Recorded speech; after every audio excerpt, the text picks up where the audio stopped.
2023년 주연절 둘째 주일 예배입니다. 보통 교회력을 따르는 교회들은 주연절의 절기를 순례의 기간과 비교해서 설명한다고 합니다. 빛으로 오신 예수님께 나아가는 이 어두운 세상에서의 삶을 마치 순례의 여정과 비교하는 것이죠.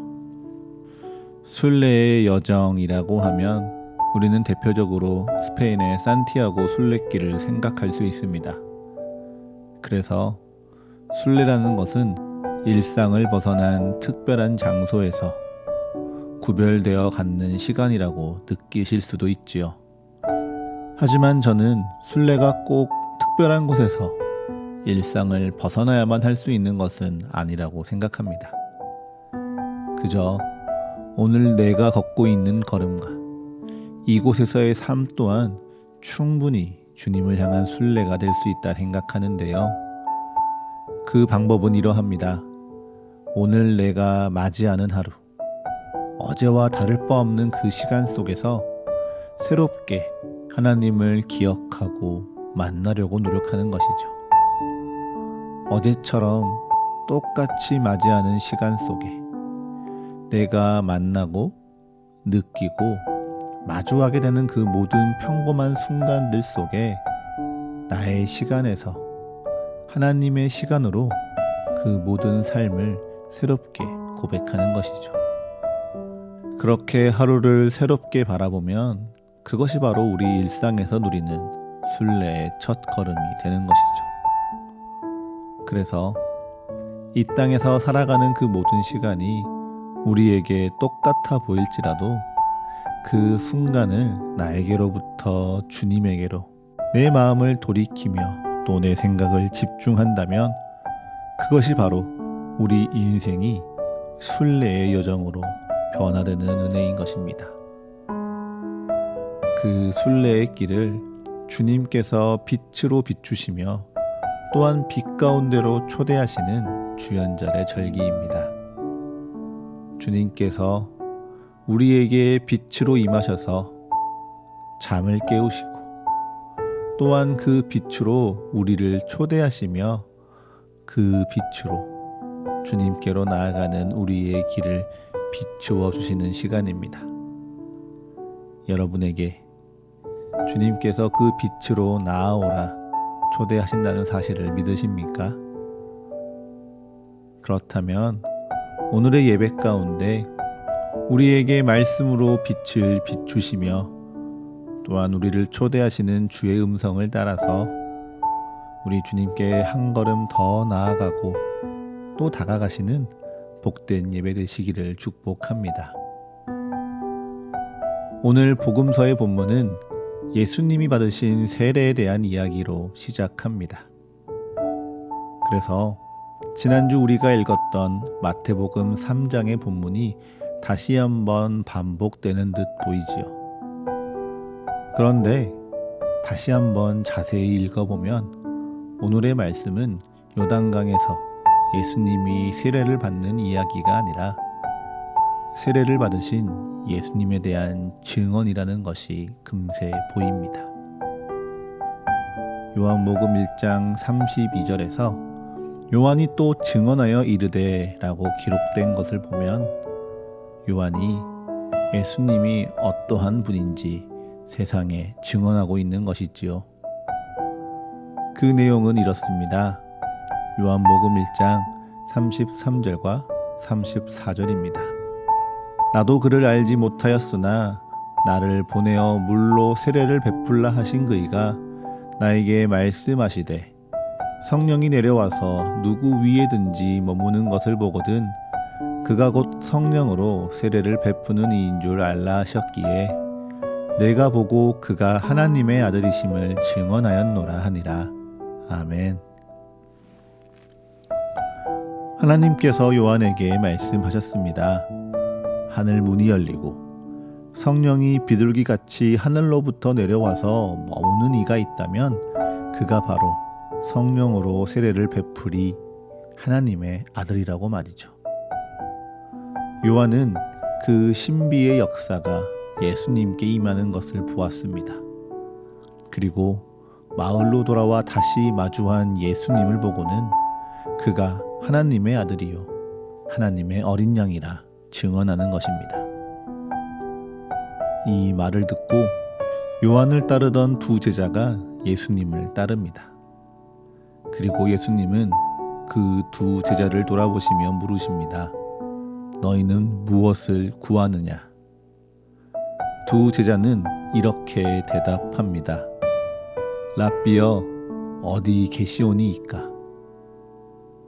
이 당시 랍비와 제자는 함께 동거하여 살아가는 것이 그들의 문화였다라고 합니다. 제자가 선생님을 모시며 선생님의 삶을 책임지고 함께 살아내는 그 시간을 통해 랍비의 지혜와 말씀을 배우는 것이 그들의 전통이었던 것이죠. 그러니 두 제자가 어디 계십니까? 라고 묻는 것은 예수님, 당신은 어디에서 어떻게 살고 있습니까? 라는 내용이기보다 저는 선생님께 배우고 가르침을 듣고 싶다는 간청인 것이지요. 결국 무엇을 원하느냐라는 이 예수님의 질문에 두 제자는 선생님의 가르침을 원합니다 라고 대답한 것입니다. 저는 이 한 주 무엇을 원하느냐라는 예수님의 질문이 제 마음을 많이 울렸습니다. 그리고 오늘 이 시대에 너희는 내게 무엇을 원하느냐라는 이 예수님의 질문을 묵상하며 얼마 전 인상 깊게 보았던 한 설문조사가 생각이 났습니다. 그것은 코로나 팬데믹 이후 한국교회가 처해 있는 이 상황을 파악하기 위해 실시한 설문조사였는데요. 대상은 교회를 다니는 그리고 스스로 신앙을 가졌다고 말하는 청년들이었습니다. 그들에게 물었습니다. 10년 후 당신은 교회에 출석하시겠습니까? 어떻게 대답이 나왔을까요? 그중 40%가 교회에 출석하지 않을 것 같다라고 답했습니다. 심지어 7%는 자신이 곧 신앙을 버릴 것 같다고 응답한 이들도 있었는데요. 그런데 조금 더 당황스러운 부분들은 이어지는 질문에 대한 대답이었습니다. 교회를 계속 다닐 것인지 묻는 첫 번째 질문에 이어서 두 번째 질문은 당신이 지금 신앙생활을 하고 있는 이유에 대해서 묻는 것이었고요. 세 번째 질문은 지금 다니고 있는 이 교회에 만족하는지에 대한 질문이었습니다. 그들의 응답을 듣기 전에 여러분도 나름대로 한번 응답을 해보시겠습니까? 여러분은 왜 신앙생활을 하고 있습니까? 여러분이 지금 다니고 있는 교회에 만족하신다면 그 이유는 정말 무엇 때문입니까? 두 번째 질문이었던 신앙생활을 하는 이유에 대해 33%의 사람들은 구원과 영생을 선택하였습니다. 그 다음으로 28%가 마음의 평안을 위해서 신앙생활을 한다고 대답했고요. 그 외 40%는 더 다양한 이유들로 자신이 신앙생활을 하고 있다라고 대답하였습니다. 이어지는 세 번째 질문, 지금 다니는 교회가 만족스러운 이유에 대해서도요. 첫 번째로 많이 나온 대답은 교인 간의 진정성 있는 관계와 교제라는 답이었고요. 근사한 수치로 두 번째로 많은 답은 이웃과 사회를 위한 사회적인 역할을 교회가 감당하기 때문이라고 대답했습니다. 그리고 세 번째로 교회가 영적인 해답을 주기 때문에 교회가 만족스럽다라고 대답했습니다. 조금 이상한 점을 느끼셨을까요? 첫 번째 질문의 응답처럼 교회를 다니는 청년 가운데 10명 중에 4명이 앞으로 교회에 출석하지 않을 것 같다라고 말하는 건 분명 크고 위험한 문제입니다. 그런데 더 크고 더 위험한 문제는요, 많은 성도들이 교회에 다니고 신앙을 가지고 살아가는 그 이유와 목적에 대해 잘못 이해하고 있다는 사실입니다. 여러분, 우리는 잘 분별해야 합니다. 교회 안에 반드시 교제가 필요한 것 맞습니다. 세상을 향한 섬김과 봉사와 선교도 있어야 되고요. 그것을 잘 감당하기 위한 사역과 일들이 순조롭게 이루어져야 되는 것도 많습니다. 그리고 이 모든 것들을 통해 교회에 오면 마음의 평안을 누리는 것도 중요하죠. 그런데요, 그것이 정말 무엇보다 우선되는 교회의 목적이고 우리가 교회에 나오는 이유가 될 수 있을까요? 조금만 생각해 보면요, 세상에서 마음의 평안을 얻는 방법은 더 많다는 것을 금방 알 수 있습니다. 누군가는 마음의 평안을 얻기 위해 책을 보거나 여행을 가거나 맛있는 음식을 먹거나 교양 강좌를 듣습니다. 또한 사회적 역할을 감당하는 것에 대해서도요, 교회보다 이 세상 속에 더 책임감 있고 더 전문적으로 세상을 섬기며 봉사하는 곳들이 많습니다. 정말 사람을 만나고 마음을 위로하는 교제를 이루고 싶다면 요즘은 자신의 취미나 기호에 따라 동호회 활동을 하거나 각종 만남을 주선하는 모임들이 더 많아지는 것이 사실입니다. 그렇기에 어쩌면 많은 사람들이 교회를 그러한 평안을 누리고 교제를 경험하고 봉사 활동을 하는 여러 선택지 중에 하나로 가벼이 여기고 있는 것은 아닌지 모르겠습니다. 그러한 때 여러분에게 다시 묻습니다. 여러분은 무슨 이유로 신앙생활을 하고 있으십니까? 여러분은 진정 이 교회에 나아오셔서 우리 주님께 무엇을 구하고 있으십니까? 이러한 질문을 우리 믿음의 선배들도 마주했습니다. 오늘 우리가 함께 읽은 서신서의 말씀인 고린도전서의 말씀을 한번 돌아봅시다. 거기서 바울과 소스데네는 고린도에 있는 교회에 편지하며 그들을 그리스도 예수 안에 있는 거룩한 성도라고 칭하였습니다. 그리고 이어지는 고린도전서 1장 4절에서 7절을 읽어보면 그들이 모든 언변과 모든 지식에 풍족하고 그리스도의 증거가 견고하여 모든 은사에 부족함이 없다라고 그들은 감사하고 있죠. 그런데 이어지는 고린도전서의 교회의 상황들은 어떠했습니까? 그들은 서로가 팔을 나누며 자신의 우월함을 드러내려고 했습니다. 하나된 교회에서 나는 바울파다, 나는 아볼로파다, 나는 게바파다, 아니 나는 그리스도파다라고 나뉘어지고 다투었습니다. 또한 교회 안에 만연한 음행을 거짓된 사랑으로 그저 눈 감았고요.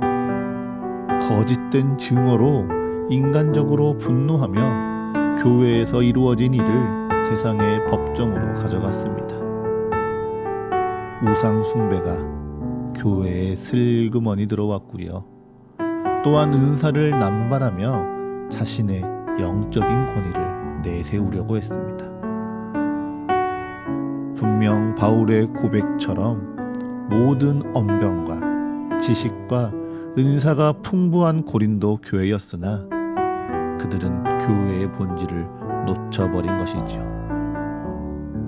그렇기에 바울은 고린도전서 13장을 통하여 교회의 본질이 무엇인지 그들에게 강조합니다.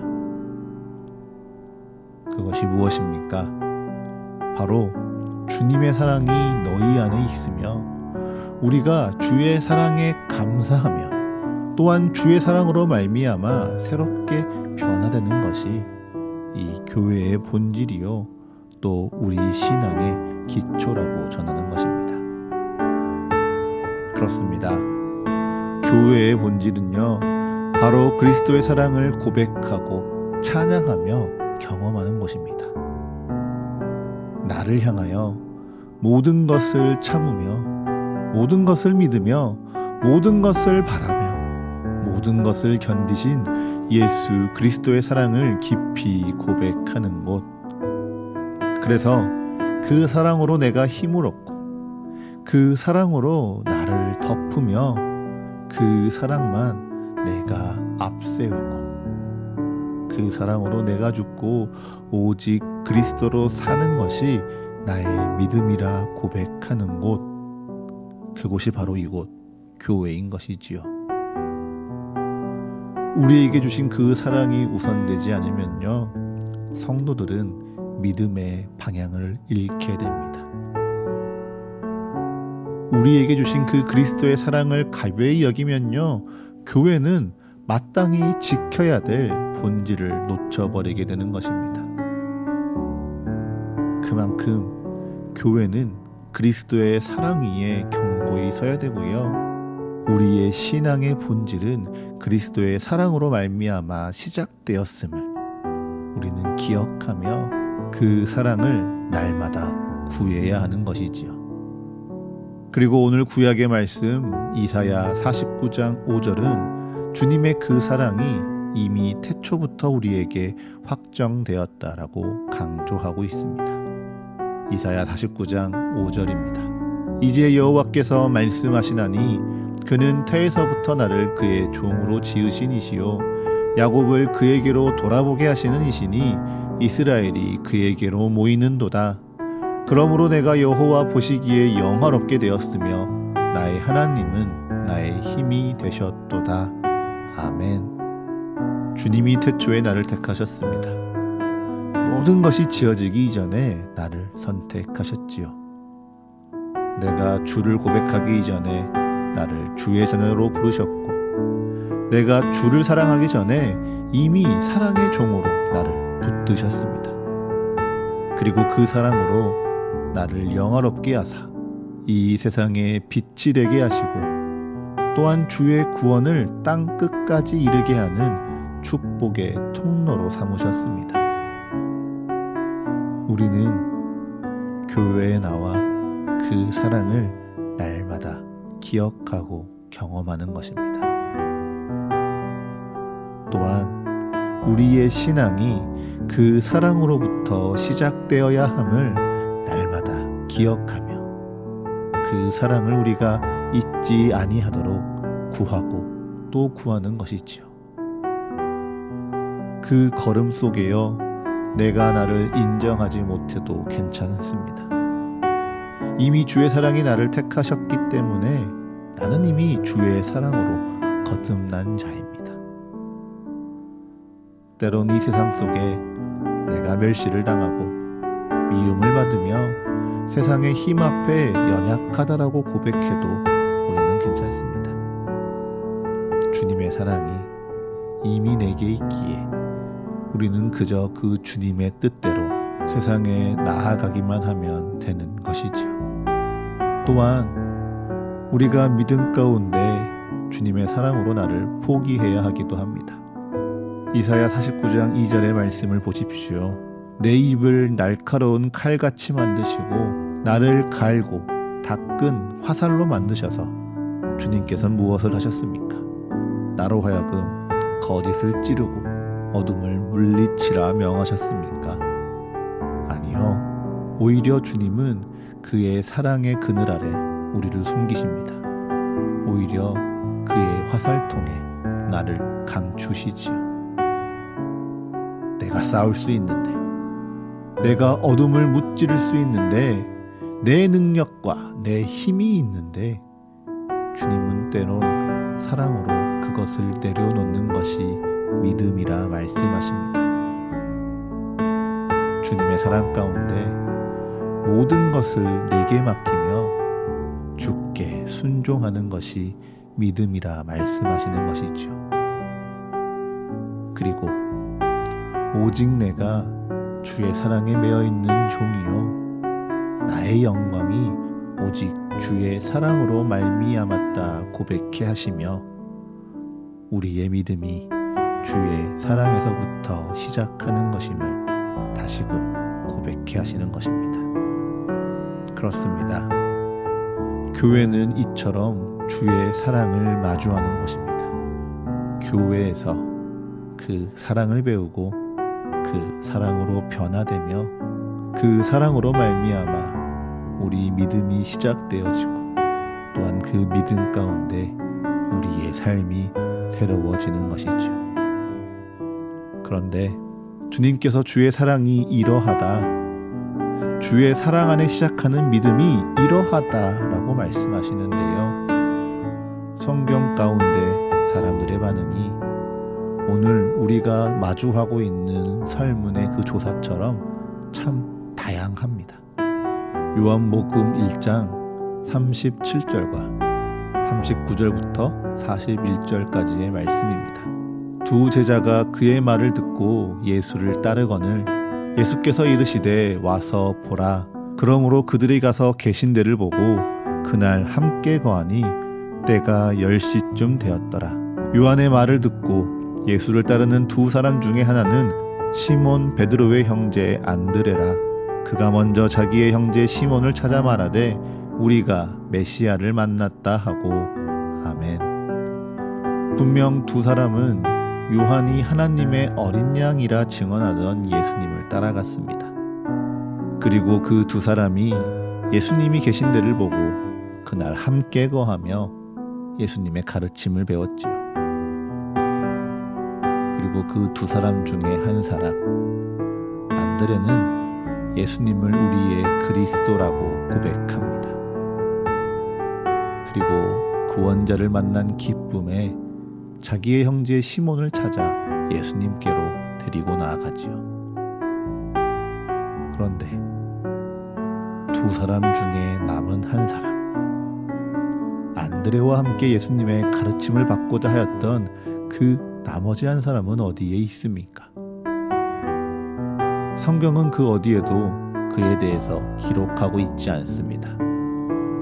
하지만 우리는 안드레의 고백에 빗대어 그의 선택을 비교할 수 있지요. 안드레는 분명 예수님을 만나 그리스도를 고백하였습니다. 그리고 그의 믿음이 주가 보이시는 그 사랑 가운데 새롭게 시작되어야 된다는 것을 기억하며 그 길을 따르기로 결단하지요. 하지만 그와 함께 주를 찾아간 또 한 사람은 예수님을 만나고 그리스도를 마주하였으나 그의 믿음은 다른 것을 기대했습니다. 사랑이 아니라 은사를 찾았고 세상적인 축복을 바랬고 자신의 덕을 높일 섬기는 자리를 찾았고 많은 사람들과 교제하며 명성과 지위를 높일 기회를 기대했습니다. 그러하기에 그는 주의 사랑을 잃었고 믿음의 길조차 잃어버렸습니다. 여러분은 이 두 사람 중 누구의 삶을 따르고 싶습니까? 이 두 사람 길 중 누구의 길을 선택하시겠습니까? 말씀을 정리해 볼까요? 오늘 말씀을 정리하며 우리의 삶이 주를 찾아가는 순례의 길과 같이 될 수 있다라고 말씀을 드렸습니다. 그리고 우리가 걷게 될 그 순례의 여정은요, 어둠이 가득한 이 세상에서 빛으로 충만한 저 하나님의 나라를 향해 나아가는 길입니다. 우리가 종국에 다다를 하나님의 나라는 분명 거룩한 빛으로 가득하겠지만 아직 우리가 이 땅에 살아가야 될 삶이 많고 여전히 살아내야 할 시간들이 많기에 지금 이곳에서 보이는 하나님의 나라는 아주 멀리 작은 빛처럼 보일지 모릅니다. 그러하기에 주님께서는 그 하나님의 나라로 나아가는 순례의 여정 가운데 우리를 위하여 주님의 사랑과 주님의 말씀과 주님의 은혜라는 빛을 우리에게 주셨습니다. 그리고 우리가 그 빛을 의지하여 이 세상에서 주와 함께 한 걸음 한 걸음 나아가는 그 길을 지금도 충보하고 계시지요. 그러하니 여러분, 우리의 걸음을 밝히 비추시는 주님의 말씀을 늘 붙드십시오. 그리고 그 말씀 가운데 우리에게 깨닫게 하시는 우리 주 예수 그리스도의 사랑이 우리 믿음의 시작이요, 우리 교회의 본질이라는 것을 기억하십시오. 그 사랑이 우리에게 너무도 당연하기에 가벼이 여기고 늘 우리와 함께 하기에 쉽게 대하고픈 우리의 연약한 마음을 주님 앞에 날마다 고백하며 우리 주님께 주의 사랑이 날로 굳건하여지고 또한 날로 충만하여지시기를 구하십시오. 그러면 그 사랑으로 말미암아 내 하루가 더욱 새롭게 보여질 줄을 믿습니다. 그 사랑을 가장 먼저 구하는 사랑하는 서가교회의 모든 성도들이 되시기를 축복합니다. 그래서 예수 그리스도의 사랑에 거하며 그 사랑이 나를 붙들고 변화시켜가는 놀라운 은혜를 고백하는 이 한 주 되시기를 간절히 축복합니다.